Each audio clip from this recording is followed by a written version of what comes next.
Hello and welcome to episode 79 of Third and Wrong. I'm your co-host, Stephen Bolin, and with me as always is Zachary Foth and Austin Dalwonga. Zach, how are things?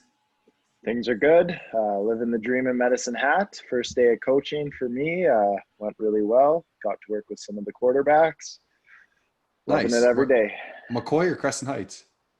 We're St. Mary, so McCoy, Right, yeah, the yeah. Phantom team for McCoy Nice. Good there. for you, So man. yeah, Awesome. good. And Ozzy, how are things with you? Not as exciting as Zach there getting to coach, but I'm living a mild dream over here too. A mild dream.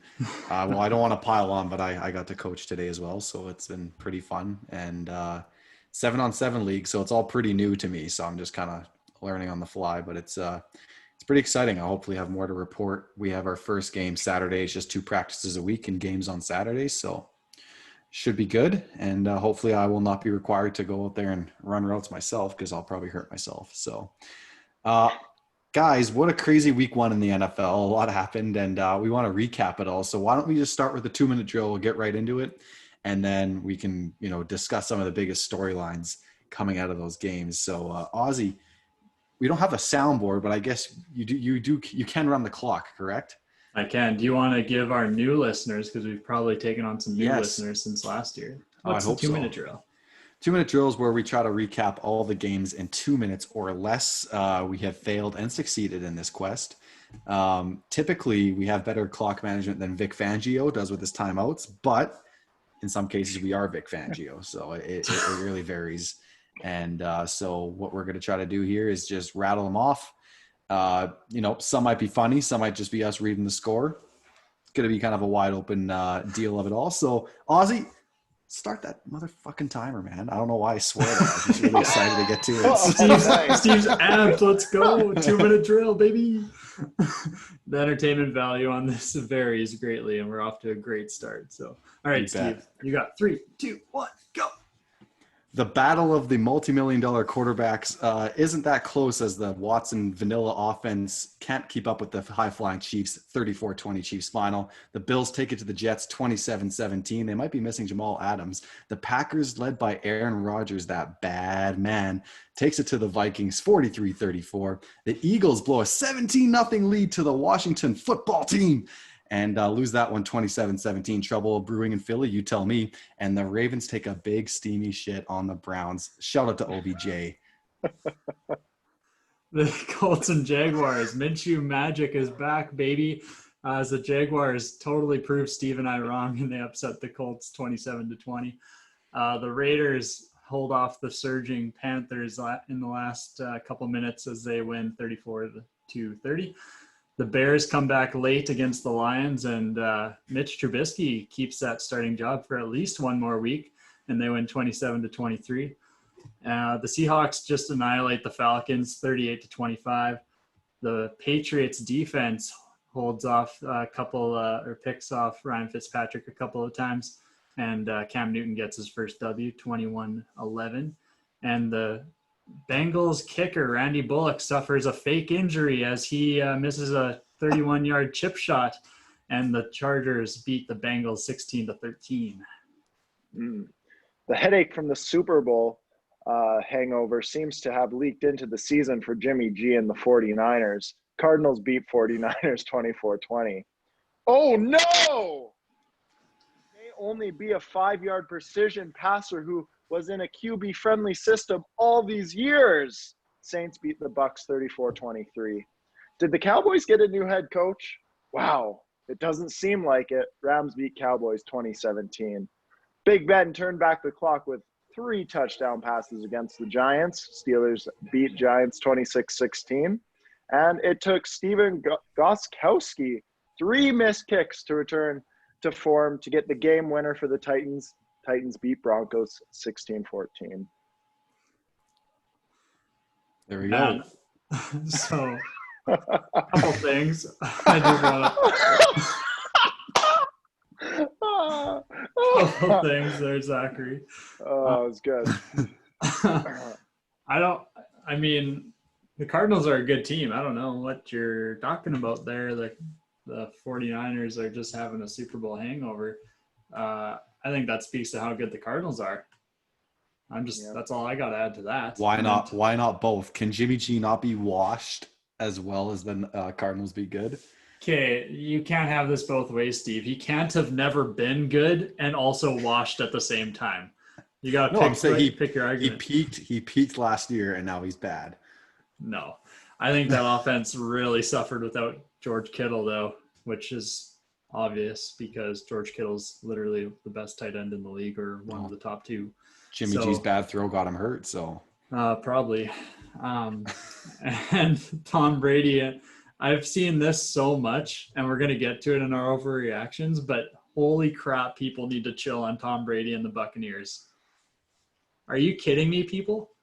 No preseason to get things going. Zach's got his eyes closed right now. He doesn't even want to hear it because he knows that it's right.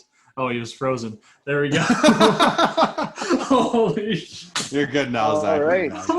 I'm back. Looked like you were meditating there for a second. I didn't hear a word that was said. I heard at one point, I heard Steve say Jimmy G is just not the same, and then it went frozen for me. So going off that, I think so. Isaiah Simmons did not play well. The Cardinals' defense wasn't actually amazing. They just stopped a vanilla offense that Jimmy was running, and let's hope it doesn't continue into the next game. A 12-4 team still loses games, so I'll just say that. I was talking about Tom Brady and the Bucs when you came back to us, Zach, and I was just saying that everybody needs to take a serious chill pill there, and we'll get to it in the overreactions. But I'm just going to preface that part of the show with let's just calm our tits on Tom Brady and the Bucs sucking, okay? We're all loving it. We're all of us Tom Brady haters are loving it, so we're gonna soak it in as much as we can right now. Ozzy. It's gonna be a week. Man. You guys, every week that they lose is your guys' Super Bowl. So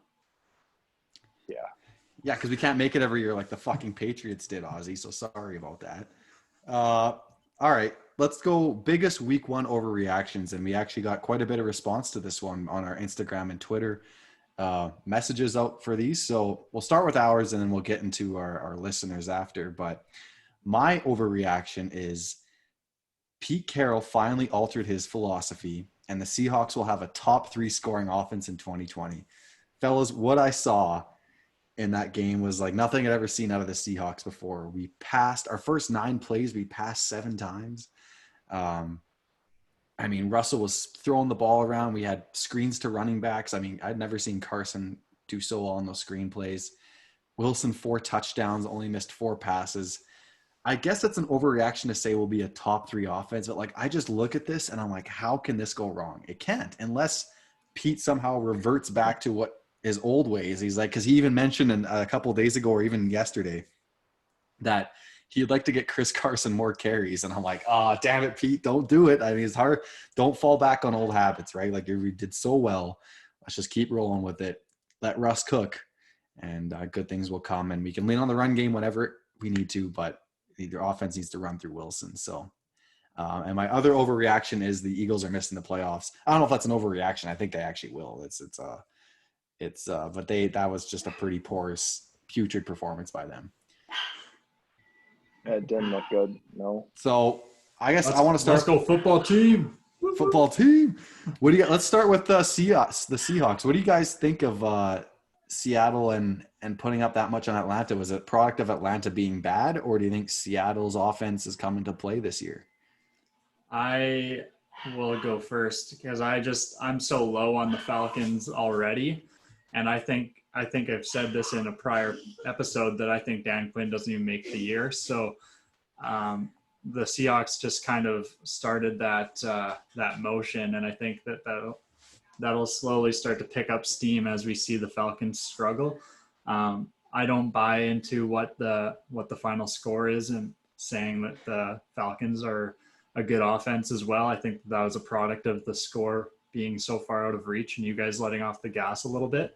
I also didn't watch the game, so I could be totally off base and maybe it was a little bit closer than that. But yeah, I'm so low on the Falcons. I think I have them going 4-12. So I think that this is just a good start for you guys. And I mean, I hope it means that the Seahawks offense does continue this, Steve. But I mean, I've just been so low on the Falcons that I don't know if I can give much credit to the Seahawks here. Fair enough, I guess. Zach, any thoughts on Russ putting up 4 TDs and 89% completion? Well, it was nice seeing them actually give him a shot right from the start and start attacking it. Do I think this is going to continue every game? No, I don't. I think you guys had like 60 rush yards or something stupidly low in the game. You guys were all passing.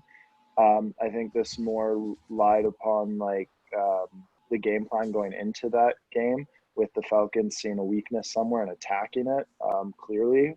But to be real with you, no, I don't think it's going to last completely where Wilson's throwing 7 times at the beginning of games, which I think is a good thing that you guys bring it. Maybe keep passing as like your main go-to, but, you know, balance it out just a little bit. That helps any offense. I don't think it's going to continue into next week of the same type of thing. I hope it does, because someone even came up with like the advanced analytics, which I'm still trying to learn.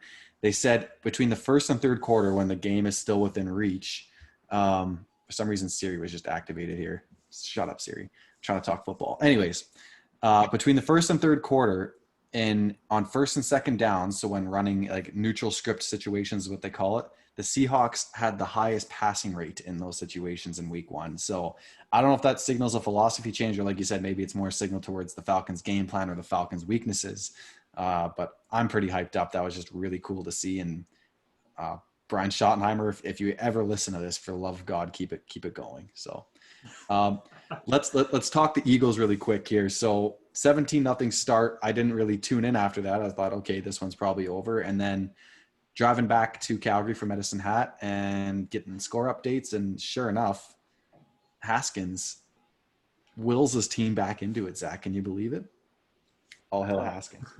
I don't know if it's totally him, but I guess he gave a really fiery speech at halftime.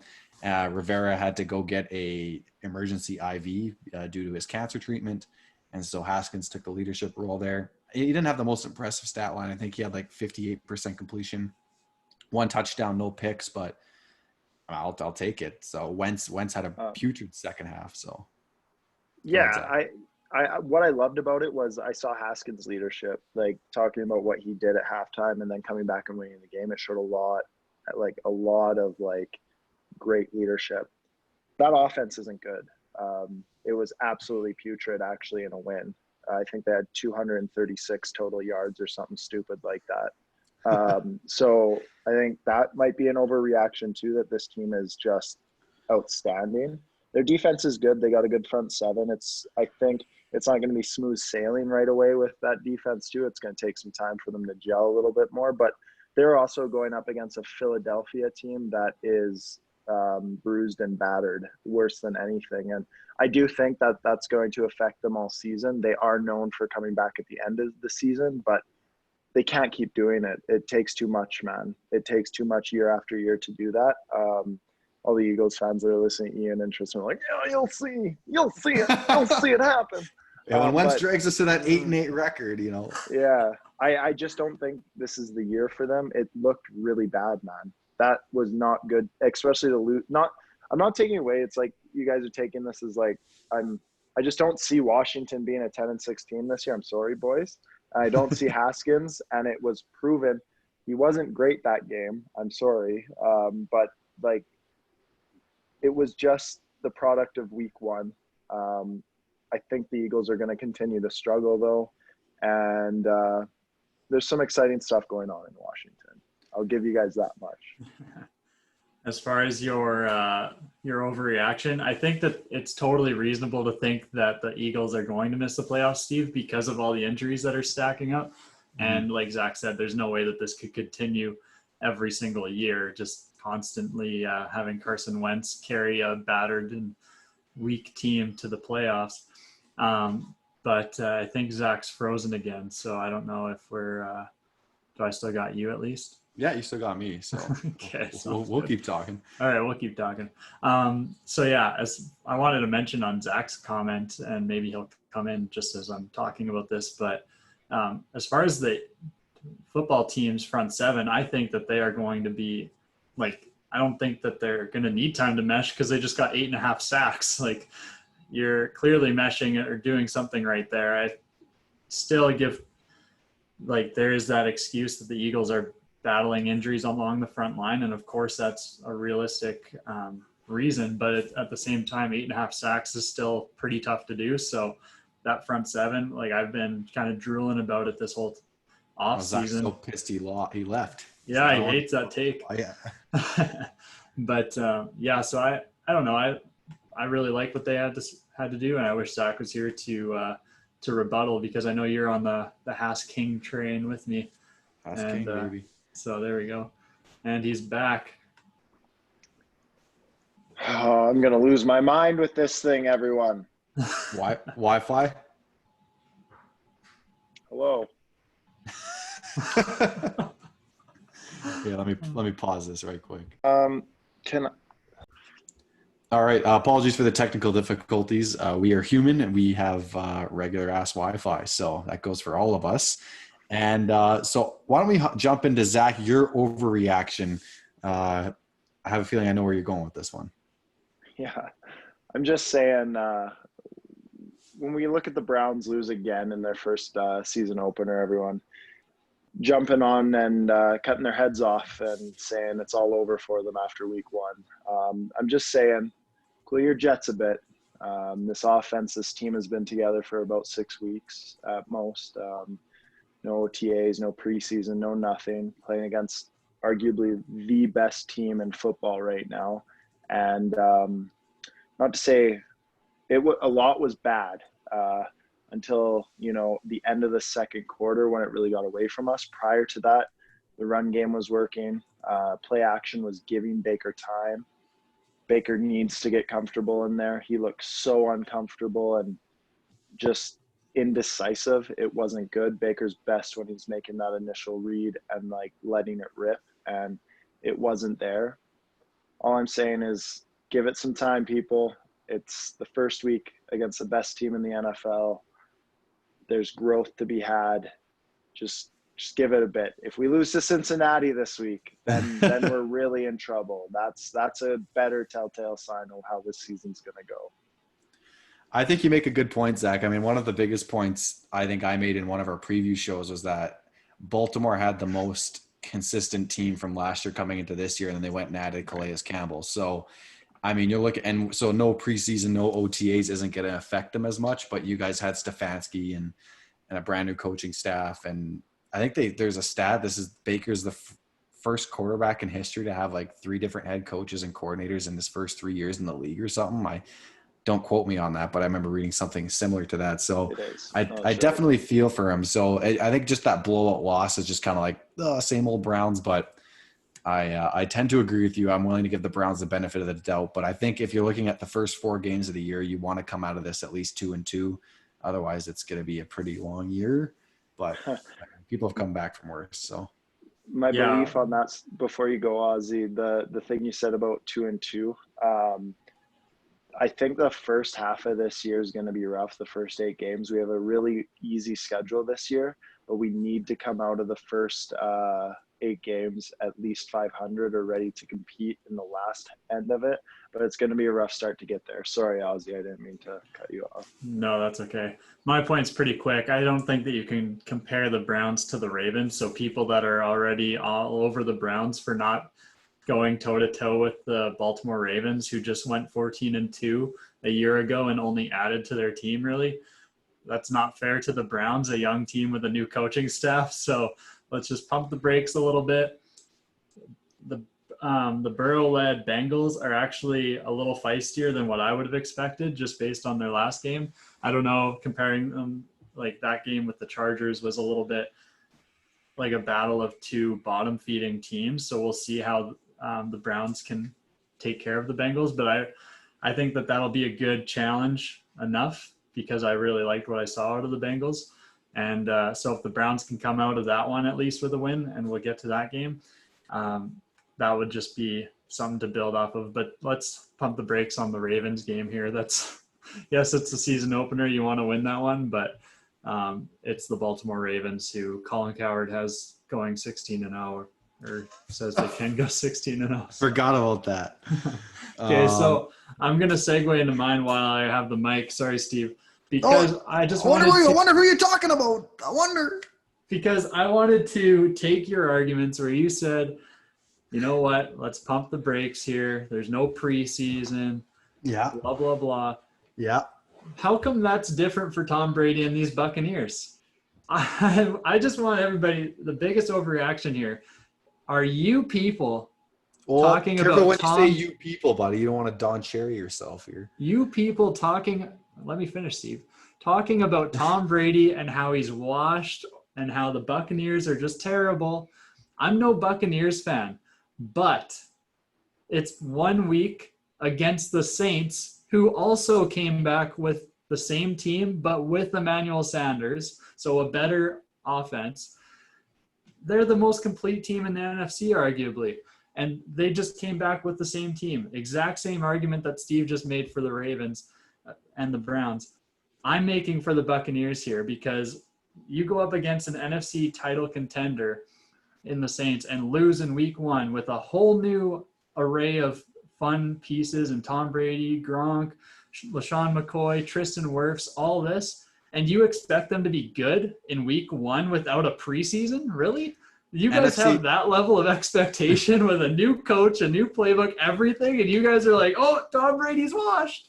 Yeah. No. NFC title contender. If I remember correctly, the Saints lost on the wild card round. I'm just saying, like, I know. I'm picking at semantics. So my thing, Ozzy, with this, and I don't know, I can't get comfortable on this damn coach here. Anyways, my thing with this is, and Zach's so mad at that point, he's out. I guess there's just a different expectation with Brady, right? I mean, I feel like with Tom, he's been in the league for so long that you think maybe he doesn't need all that extra hand-holding that maybe Baker and the Browns do with the brand new coaching staff. Bruce Arians has been around the block many of times.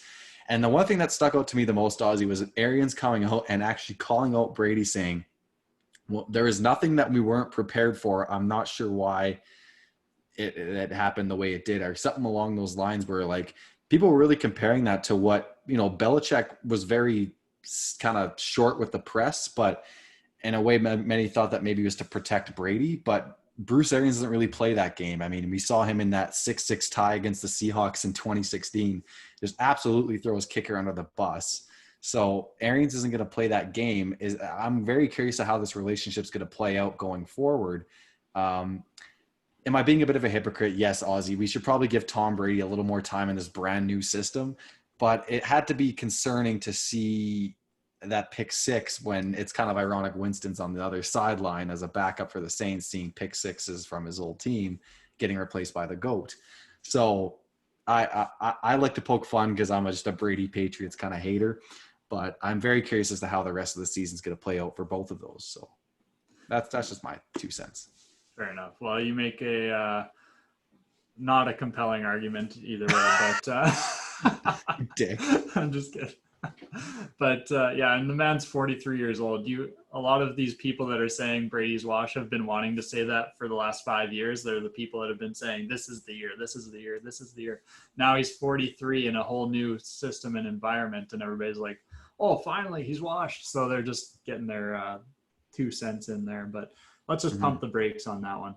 And that leads us right into our next one, and I'll give it back to you, Steve, because it looks like Zach's frozen again. Oh, yeah, it does. Hold on. It looks like we got a few more additions here to our thing on Instagram, but I'll just go with the ones that we have here. Devin Harnack goes, Brady's legacy will be ruined with no Lombardi win this year. That's an overreaction. So, I mean, he's definitely playing along. I don't think it will be. He's 43. If this was 37-year-old or 38-year-old Tom, I'd say maybe, but I feel like it's not going to look good. It's going to be like, I've said it so many times, it's become cliche. It's going to be like Jordan and the Wizards. No one really talks about those couple of years that he had with the Wizards, and maybe it's because he was retired for a bit first, but in 10, 20 years from now, you're going to remember Tom for his 6 Super Bowls. You're not going to remember him for his Buccaneers years, unless he goes and wins the big one, which it's going to be really tough to do that. So, Yeah, that one is, I mean, I already spoke at length with that, but yeah, I think you're Yeah. right. There's nothing to lose for Brady here. He's got everything to gain by going to a whole new place, because everybody wanted to talk about the debate of who needed who, Belichick needing Brady or vice versa. And so Brady went and was able to go and find a new team, and even though he's 43, and he's kind of able to write that story for himself. So I don't think it's going to be something we talk about. I agree with you, Steve, unless something really good happens.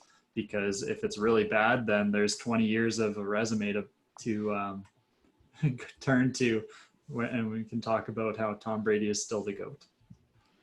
Zach, any thoughts on Brady in his first game with the Bucs? Oh, it was amazing to watch. I loved watching him absolutely suck. But on the same note, it's definitely an overreaction to think the fact that like it's going to ruin his legacy. Unfortunately, I wish it was different. I wish it was more of it would completely ruin it. And like if he plays for like 3 years there, 4 years, the ridiculous numbers he says he wants to play there and sucks all the way through, he's kind of backed it. Like he's got to the point where he's like, I can use the excuse that I'm 43 years old now, which sucks because I wish it was just, no, we actually see him in a not so good like environment. He can't do it in an easy quarterback system, but it's just not going to be able to be done, unfortunately.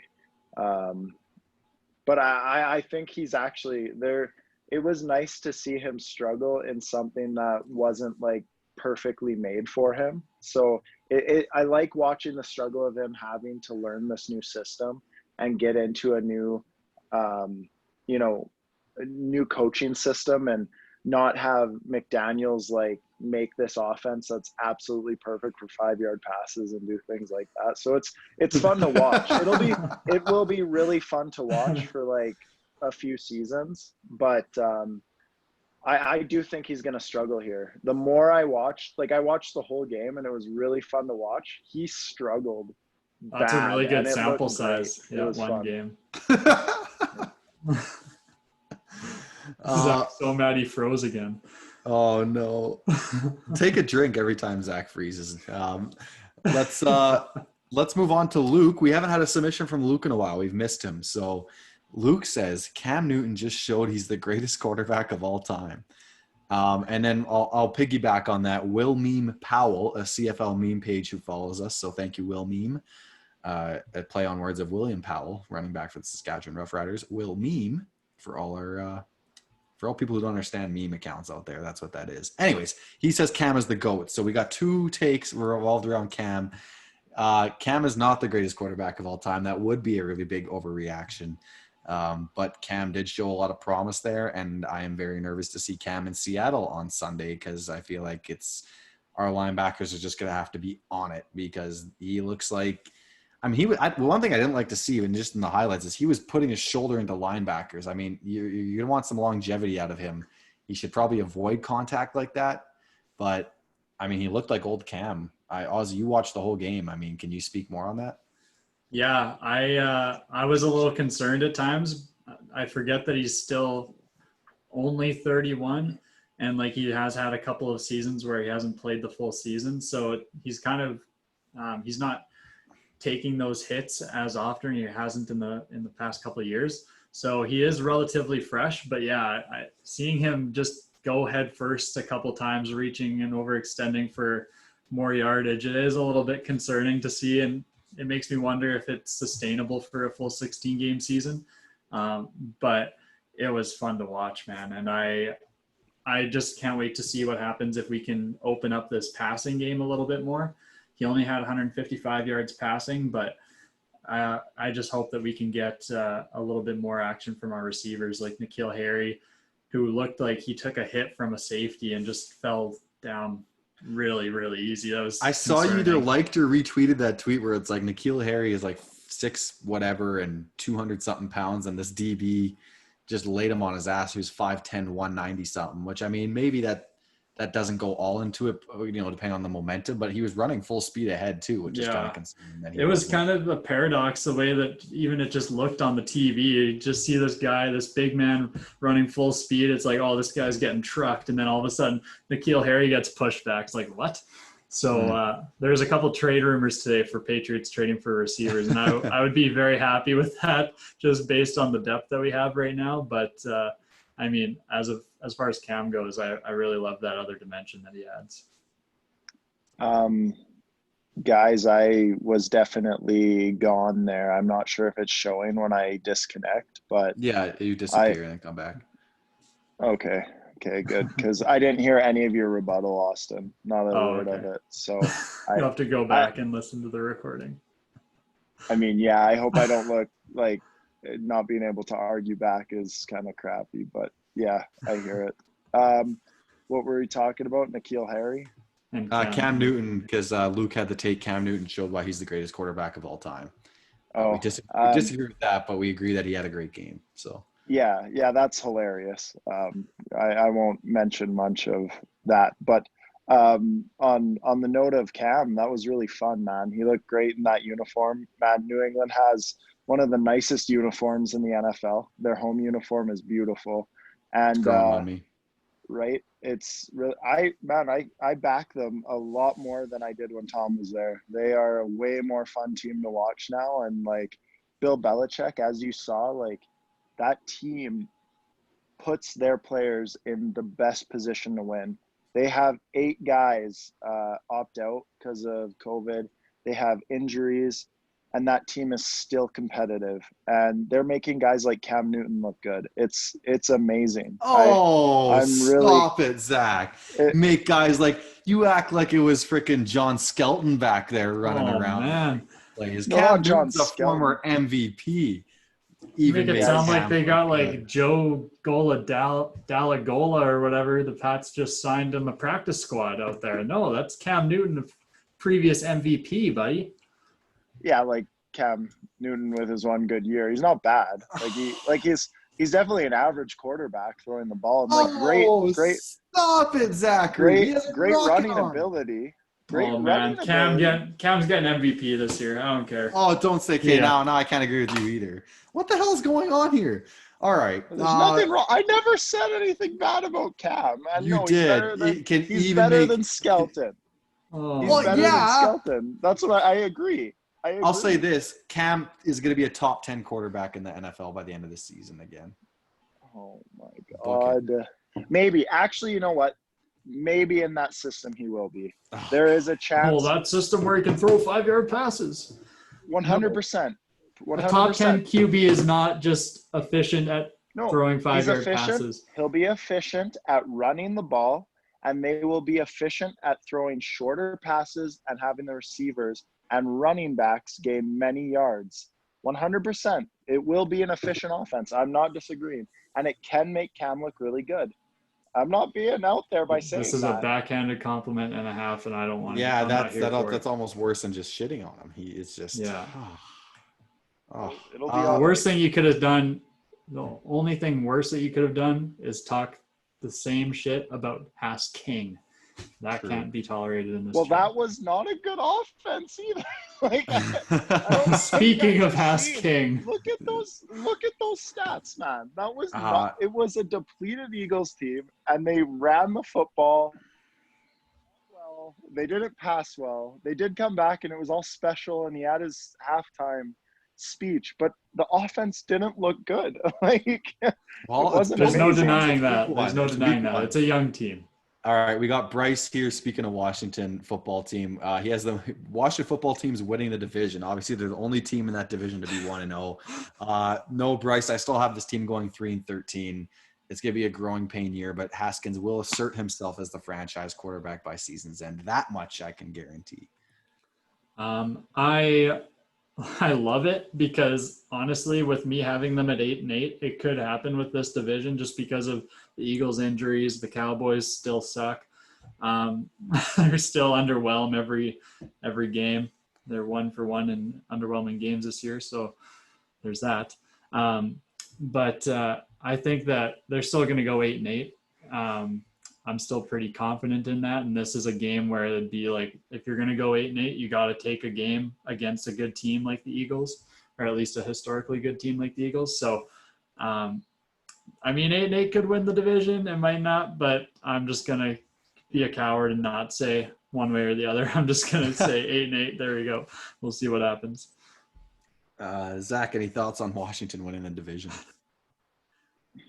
I once again fell out there, so I am now in. I'm not sure what you guys said, but no, I don't think Washington's going to win the division. That is such a weird division, though, right now, boys. Like, What the heck just happened after first week? Cowboys lost. Eagles look like trash. Giants are the Giants. The Giants. Barkley ran 6 yards or 9 yards, and he's their main guy. Like, that says crazy. all you need to know about the Joe Judge might not make the whole season. Daniel Jones? Joe Judge, the coach. Man, I got to say, Daniel Jones at the beginning of that game was looking actually pretty good for the first drive or two. I was actually quite impressed. Then they just fell apart. Until that interception, actually, when they were marching down like that 90-yard drive or whatever. Impeccable drive. I thought Daniel Jones is actually showing a lot of poise here, and just he turned me into a believer for a second, and then he threw that pick. Wow, that's all it takes. Anyways, to your point about this division being weird, Zach, you missed out. I said that the division winner could be the football team at 8-8, and just because of the way that the Eagles are injured and the Cowboys are kind of underwhelming, I mean, that would be an overreaction, but it's one of those things that it's a division where 9-7 could take it, and so why not 8-8? So maybe the Washington football team does take it. Who knows? You know what? I would say that, like, you know what, at that point, like, I don't see Washington going 10-6, 11-5 or anything, but I could see a ceiling of, you know, if they really overachieve, like 9-7 is the ceiling for me, and they could win it. That's what's crazy about that. Like, they could definitely do it with how crappy that division is. It's insane. I feel like if I'm the Cowboys, I'm almost more concerned as a Cowboys fan than I am as an Eagles fan. I mean, Eagles, you can chalk it up to injuries and whatnot, but the Cowboys, like, a lot was promised moving on from Garrett and moving into McCarthy, and you saw a lot of the same kind of offense and mistakes. And now you lost Jarwin for the year, and you lost Van Der Esch for 6 to 8 weeks. I'm a little concerned. I like Eagles, maybe, like you said, it's not sustainable, but you can bank on them rallying. I don't know if I can bank on Dak having that same kind of rally if they get off to a 1-3 or 2-4 start. They have to go to Seattle after week 2. I think week 3 they go to Seattle. It's not easy for this team. They have a big road ahead of them. So that was just my point on that. We kind of got off on a tangent. We were supposed to be talking about Washington, but no, you are totally right, Steve. All points I agree with. Awesome. Wow, that's a first. Okay, we got TC Ferguson, aka Northern Confidential, on Twitter. Not being so confidential here. He's sharing his takes. He has 3 takes for us. The Browns are who they've always been. I'll pass that one to Zach. We kind of touched on this, not putting too much stock into the first game. I won't take a lot of time. First game, I guess you could say that because we've struggled in our season openers. I think there's a lot to be desired, but actually, if you go back, watch what was going on, I think we were trying to build an identity on offense, which we didn't have last year. It's going to take time for us to be able to do that, but we were running the ball. We were running with play action. Baker was getting time. I don't think the Browns are the Browns this go around. I do think Stefanski's bringing some stability there. It's just going to take time. Nice. And then he says Lamar versus Russ, part 2 for MVP. I think those will probably be the 2 leading candidates. Obviously, I said last episode, I think this is Russ's window where Lamar already has one, Mahomes already has one. Not that they can't win 2, but like maybe it's that sweet spot where he kind of becomes the media's darling, and Seattle has to probably win the division for that to happen. But it's going to be tough because now the Rams look even better than what we all kind of predicted. So that being said, I think Lamar versus Russ, but you're going to have Mahomes in there. The media will probably fall in love with McCaffrey if the Panthers are bad enough, but like he's the sole light on that team. Any other sleeper MVP picks that you guys think could upend this?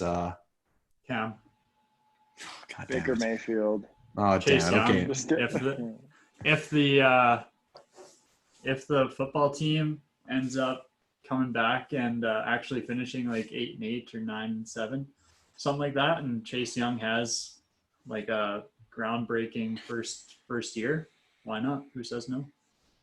I do, because Russ. I do. Okay. Washington has a top 5 defense this year. TC's last take. I think it's a possibility. I don't know enough about their secondary to make an educated assumption about that unit, but their front seven's nasty. So if they wreak enough havoc on opposing offensive lines, and that secondary can probably just be a beneficiary of that, even if their talent isn't as great as maybe what we think it is on paper. That's the thing with a good front seven can hide a bad secondary. So I totally think that this is realistic. And I actually have on the Instagram, I put that Washington could have a top 3 defense. And I think that would be exactly it. They just carry a top front seven with rotating guys like crazy. We saw the Eagles do it in 2017. Their secondary wasn't the greatest, and they ended up having a very strong front seven where they could just rotate guys in and out, keep everybody fresh and healthy, and that worked out well for them. So it didn't mean that they had a top defense per se, but it meant that they won a lot of games, and I think that Washington could do it.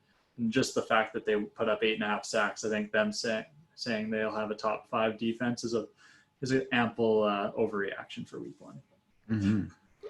All right, we got Mason Flagel saying, are we just going to ignore the cooking Russ did? No, I was very vocal about that. We have not ignored this. And we talked about at the beginning of the episode, so that's not really an overreaction. But, hey, trust me, as long as I'm on this fucking podcast, we will not be ignoring Russell Wilson. So, and I know you guys are fans too. So, all right, and then we got Tristan. Tom sure did look confused having a legit divisional opponent. Yeah, it must be tough not playing the New York Jets anymore, but what are you going to do? Ozzy's made his point clear, and if we don't need him. Not all 16 games are against the division, even though it was weak, so I'm not even going to – I'm not on speaking terms with Tristan right now because the Heat beat the Celtics. The Celtics, right, yes. That sucks. Lakers Celtics finals, baby. Let's go. Okay, guys, week 2 games of the week. So I just kind of picked some ones that I've highlighted. I'm sure someone will be upset. Why didn't you highlight this one? First of all, Ozzy alluded to it in the recap. Dead wrong on the Jaguars. I had them losing by like 3 touchdowns. I said I'd be surprised if they scored a point. They beat the Colts. Blew my mind away. So thank God you guys don't use us for bets, but maybe one day we'll get that together. So anyways, let's talk about the games of the week this week. And the first one I wanted to highlight was the Bengals visiting the Browns. Burrow versus Baker, the 2020 first overall pick versus the 2018 first overall pick. I have the Browns winning this one, but Ozzy, you alluded to the Bengals being scrappy. I think this is going to be a real greasy game. It's going to be like a 19-13 final or a 20-13 final. Maybe it comes down to another field goal even. I'm going to say the Browns by less than a touchdown in this one. It's going to be a pretty grimy game. And Burrow showed a lot of poise last week. I liked what I saw, and yeah, that's where I'm going with it. We'll go to you, Zach. It's your team.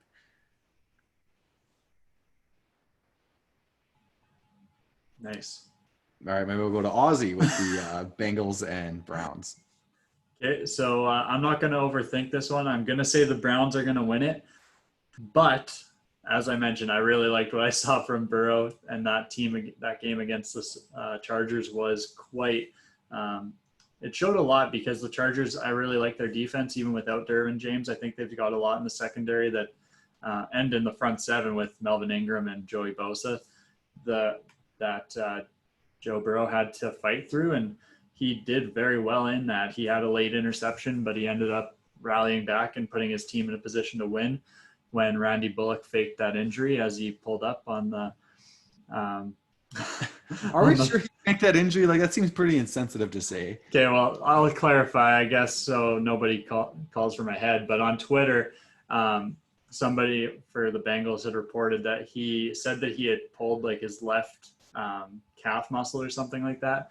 But in the video, he actually reached for his right calf. after the kick. Oh. So there's a little bit of controversy there. It's like, oh, what did he, Oh. what really did happen? But anyway, so my point being that Burrow is he put his team in a position to win in a very tough spot.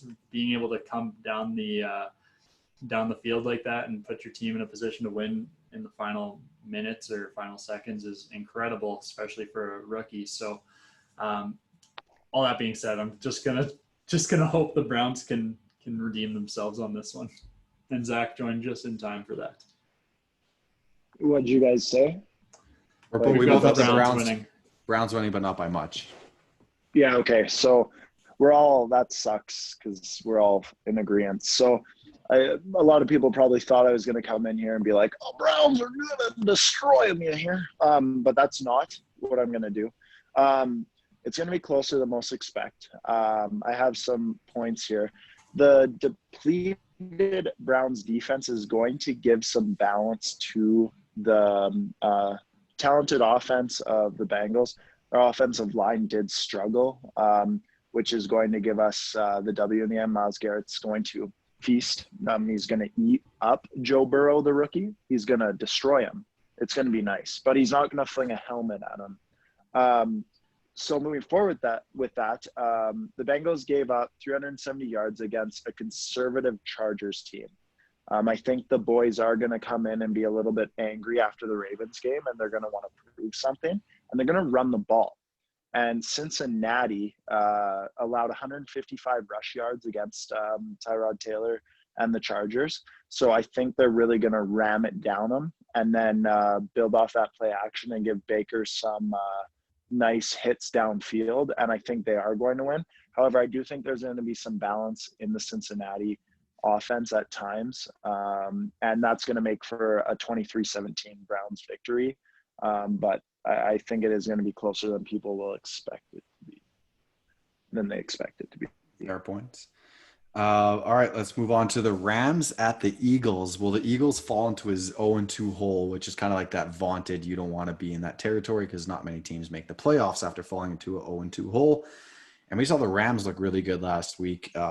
Jared Goff is looking good. Van Jefferson, I believe, emerged as a really top target for him. That defense was swarming. Zeke put up good numbers, but that was pretty much it. So, yeah, I have the Rams winning this one, unfortunately. As much as I want the NFC West to not be the hellscape gauntlet it is, it's going to be that. And this Eagles team is just too depleted. I mean, you got this D-line consisting of Aaron Donald going up against like 3 backup linemen if Lane Johnson can't make it into the game again. So I have the Rams, and I think it's going to be the Rams by 2 touchdowns. Zach, we'll go back to you. Yeah, I have the Eagles losing this to the Rams. I'm not going to add much because you said what I wanted to say. The Rams are feisty out there, and they look like a lot better team than what a lot of people were thinking they were going to look like. But here's a crazy stat. The Eagles rushed for 57 yards. And let's just say that pass game wasn't too amazing there with Carson Wentz either. I think that defense with the pieces that they do have, I think Darnold could just eat, and Jalen is going to come out mad because, you know, after that Gallup, like wait, you said Darnold. Did I? Yeah. Donald. Okay, I thought you said Darnold. I was like, wait. I might have said it. No, that's okay. close. Come on, give me the benefit of the doubt there. Donald's going to come out and feast. Sorry. Could you imagine Darnold on the defensive line?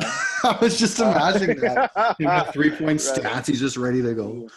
Full of mono, just coming in. No, just good. But Jalen, you know, he actually kind of got exposed a little bit last game against the Cowboys against Gallup. And I think there was a pass to Amari that made Jim look a little not as crisp as usual. And I think he's going to come out mad. I think they could really put it to the Eagles offense here. So I'm saying 24-17 for the Rams this go around. There you go. Ozzy? Yeah, I'm actually going to make this boring, I guess, through the first 2 because I also have the Rams winning. I was very impressed with them with their game against the Cowboys. I'll give them credit. The Cowboys were underwhelming, but I'll give the Rams credit where credit's due. they did have to shut down a pretty talented team in order to secure that win in the way that they did. So I don't have a score prediction for you because I didn't do that. So I will just say that I've got the Rams winning, and I don't think it's close. Ooh. All right, let's go Washington football team versus the Arizona Cardinals. Dwayne Haskins versus Kyler Murray. Guys, I don't know what it is. I think it's Washington's front seven, but I don't think Murray's going to have the game we saw him have last week. I don't think we're going to see Hopkins go off the way he did last week. And I think Washington, if they can just do enough, because the Arizona secondary, little iffy here and there, I think Washington wins this one by 3 points. I'm going with the Washington football team over the Arizona Cardinals. I'm not saying the Washington football team's a better team than Arizona. Long term, the Arizona will have a much better record than Washington. However, the way the matchups play out on this, got to go with Washington. Baby, let's Ozzy, go. we'll go to you next because you might support my point, or at the very least, you'll empathize with me. Zach's already laughing at me. So. Exactly. Yeah. No, I totally see where you're coming from, Steve. And these are two teams that I'm very high on for both, probably higher on than most. And as much as I want to say Haas King and the boys are going to win against the Cardinals, I just saw the Cardinals face another vaunted front seven that the 49ers have, and they were able to take care of business there. And as Zach mentioned, the Washington football team's offense isn't that great as of right now, as of what we've seen through 1 week. So I am going to say that the Cardinals are going to win, but I think that it could be like another close game, like 20-17.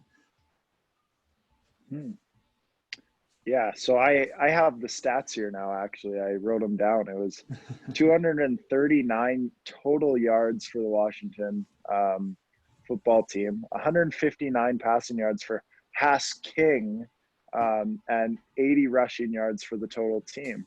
Those are big numbers, boys. I really don't think I think that secondary is going to bounce back, actually, for the Cardinals here. They have a lot of talent in that secondary, and I think it will bounce back against this one and feast on Haas King a little bit, and he's going to struggle. And the Cardinals, crazy. They're tied for the best third down defense against the defending NFC Championship team last week. They were the best in stopping third down conversions. And I know you guys know how good that San Francisco offense is on converting.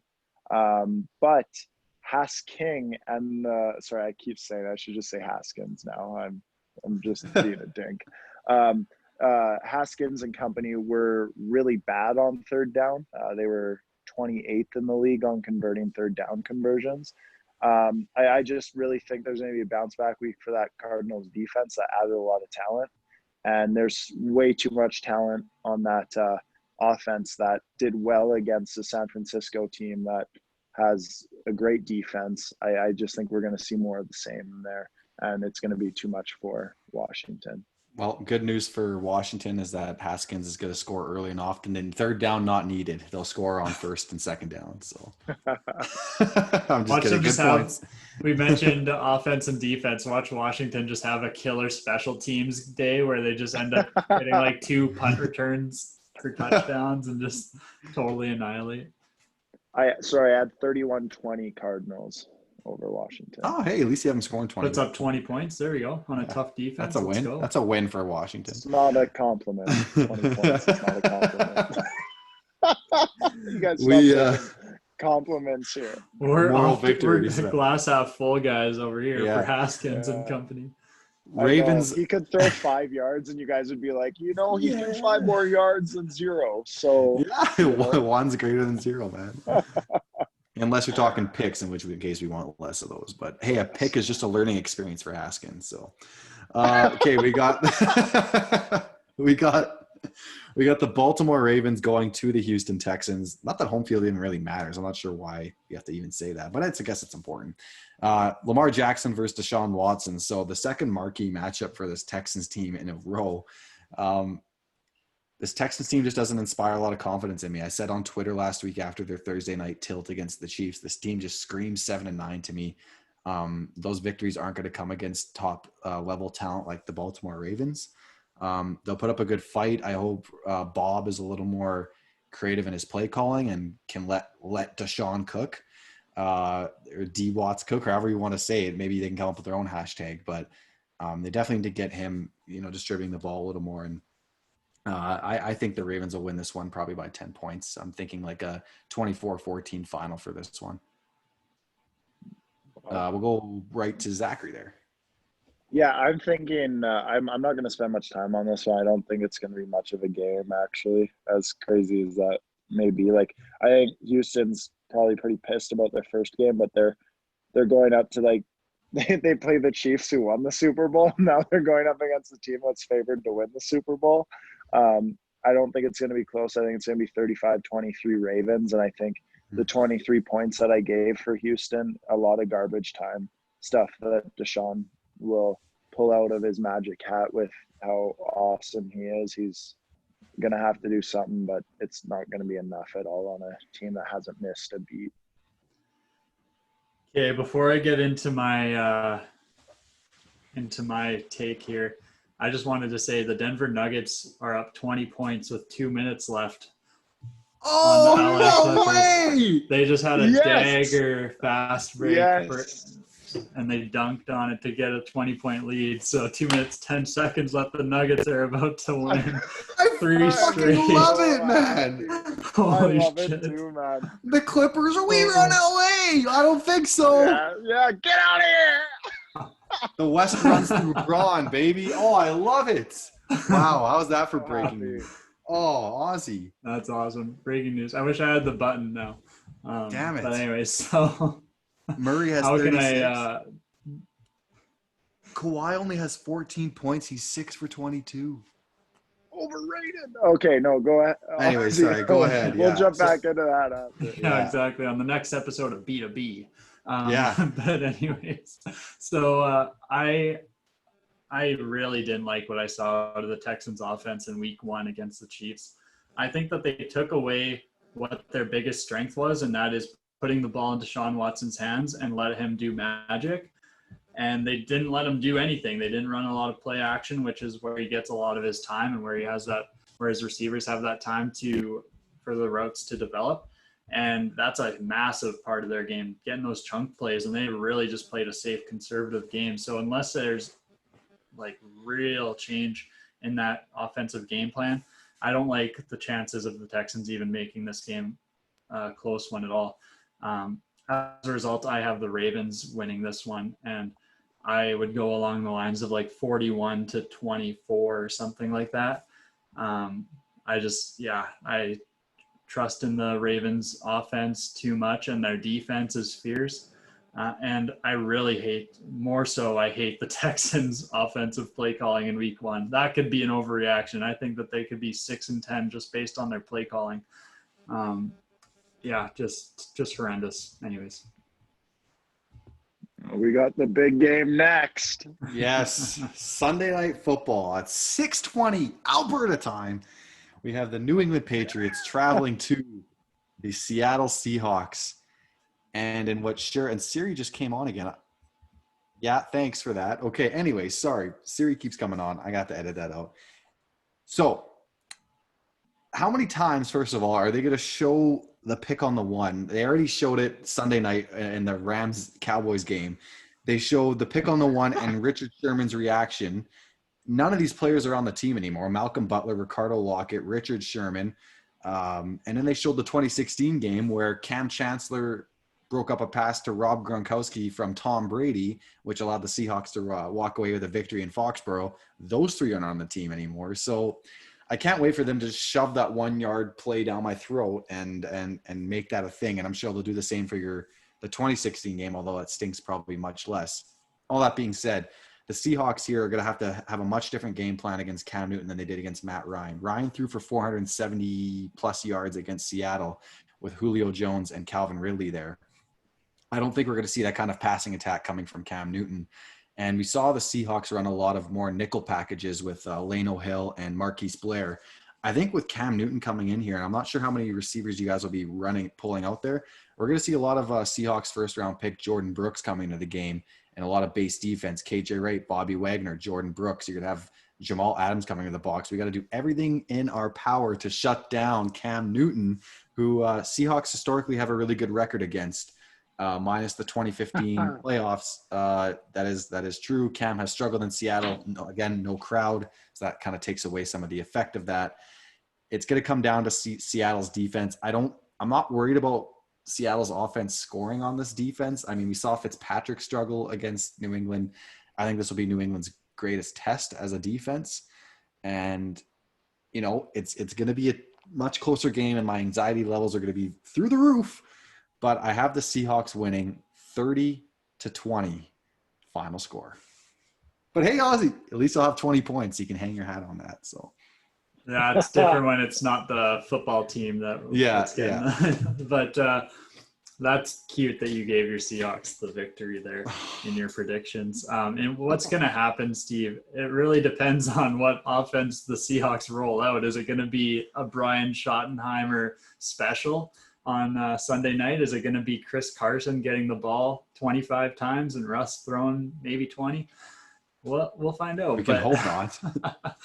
I really think that either way, it's going to be a low-scoring game, just because I really like what the Patriots defense was able to show. Even though it was against the Dolphins have shown that they can be a pesky team. A lot of the same guys from last year returning on this offense, or on that offense. So carrying over into week 2, I really like that we've got 3 picks going into this game, and you guys are, if you're pass heavy, I trust that we've got it. Like, our secondary is really good, and front 7 can carry the brunt of it. If Chris Carson wants to try to get away for a couple touchies, it's not happening on Sunday night. But the big test will be your guys' pass rush on our offensive line, and I think that that's where the game is going to be won for the Patriots. It's going to be a grimy game, though. It's not going to be pleasant for a Sunday nighter, and I think it'll be like a 20-17 kind of game, just because it's going to be yeah, nice. But it's not going to be a lot of offense in terms of, well, just for both teams. I don't think that your guys' secondary is probably your guys' biggest strength there. And so we're going to have to rely on Cam to make some throws, as Zach would not predict. So I'm excited to hear what he has to say. But your guys' pass rush, I didn't see that game against the Falcons, but just based on paper alone, I'm not trusting what you guys have against our offensive line. So that's going to be kind of where we decide the game. All right, Zach, you're the tiebreaker on this one. Yeah, I'm not going to you guys have all the points I was really going to go, but the balance and efficiency of the Pats offense, I think, is going to allow them to stay in it longer. Oh no, stay with us. I think lots of 5-yard throw. No, I'm just that efficiency on that. And I think it is going to give some fits to Wilson, or to the offense as a whole, I'd say. And it's going to keep it close. And I think we're going to see a grimy game too, but I have 24-23 Seahawks. Russell Wilson. Yeah, that actually makes it better, because every time Zach cheers against my team wins. So I like that. Oh, as if I would like to see the data on that. Yeah, the Eagles game in the Super Bowl, that's not. Yeah, it's like you're 1 for 6 or something. Oh, Jesus. Okay. There's been many Broncos Patriots games that you cheered for where the Pats were just dominating. Man, okay. The 2 that stick out to me, it's only because my team's won, was 2015, Peyton's win against the Patriots, and then the Eagles game. Yeah, and then obviously the Super Bowls. And then the Seahawks game this Sunday, you can add that to the banner. So, yeah. Thank you all for sticking with us. Lots of technical difficulties on my end too, even before the episode. So we'll get those figured out. And, we really appreciate you guys sending in your hot takes on Instagram there. So we're going to try to do more of that, get you guys more involved, and get you on on the pod, not physically, but your takes on the pod anyways. To interact with us, you can find me on Twitter at SteveBullen22, and you can find me on Instagram at SteveBullen_. And you can find all the amateur agency accounts at the amateur agency, Facebook, Instagram, Twitter. DM us, add us, any of it, and we'll discuss it on the pod. Zach, where can everyone find you? You can find me on Twitter at Zach Foth, and you can find, I think, underscore. No, that's my Instagram at Zach Foth _ there. So that's where you guys can find me. Living the dream. Living the dream. Ozzy, Thank you. Yeah, there you go. You gotcha. Ozzy, where can the fine folks find you? Fine folks, you can find me on Twitter and Instagram at AustinPaul_. It's Austin with a Y, not an I. As much as I say it, people still don't get it. Get it. Get it. Figure it out. Yeah. Everyone's just following Austin with an I, and they're like, "Oh, this guy doesn't have a podcast. He's a liar." But that was weird. I was trying to do that thing with the GoPro where they like go, you know. Yeah. Well, now you just saw your mouth, so ruined the whole show. Yeah. Thank you everyone for tuning in. We'll see you next week for episode 80. Godspeed.